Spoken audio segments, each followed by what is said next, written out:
എനിക്കറിയില്ല. കടലിലെ കൂളിളക്കം പോലെയാണ് എന്റെ മനസ്സ്.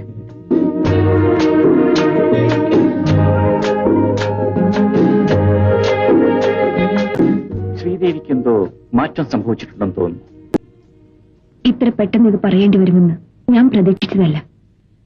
എന്റെ ജീവിതത്തിൽ ഇനി മറ്റൊരാളുടെ ഭാര്യയാകാൻ എനിക്കാവില്ല. അതിന്റെ അർത്ഥം? എനിക്ക് ഡോക്ടറെ ഇഷ്ടമാണ്. ശ്രീദേവി പെട്ടെന്ന് ഈ തീരുമാനമെടുക്കുന്നതിന് മുമ്പ് എന്നെക്കുറിച്ചൊന്ന് മനസ്സിലാക്കേണ്ടതായിരുന്നു. ഞാൻ എല്ലാം മനസ്സിലാക്കി കഴിഞ്ഞു. ഈ തീരുമാനം പെട്ടെന്നെടുത്തതുമല്ല.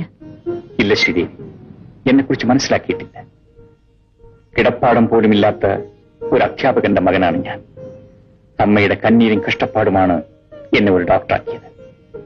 എനിക്കുള്ള സമ്പാദ്യം പ്രായമായ അമ്മയും കാലിന് സ്വാധീനമില്ലാത്ത ഒരു അന്ത്യത്തെയും മാത്രമാണ്. ഞാൻ വിവാഹിതനായാൽ എന്റെ കൊച്ചനുജത്തിയോടുള്ള സ്നേഹം നഷ്ടപ്പെടുമോ എന്ന് പോലും എനിക്ക് ഭയമാണ്. ഡോക്ടറുടെ അനിയത്തി എന്നും എന്റെയും അനിയത്തിയായിരിക്കും. ശ്രീദേവിയെ മനസ്സാൽ വരിക്കാൻ പോലും അർഹത എനിക്കില്ല. എന്റെ ദുഃഖങ്ങളിലേക്ക് ഞാൻ ഒരിക്കലും ശ്രീദേവിയെ ക്ഷണിക്കില്ല. ക്ഷണിക്കാതെ തന്നെ എല്ലാ ദുഃഖങ്ങളും സ്വീകരിക്കാൻ ഞാൻ ഒരുക്കമാണ്. അതിന് ചേട്ടൻ എന്നെ അനുവദിച്ചാൽ മാത്രം മതി.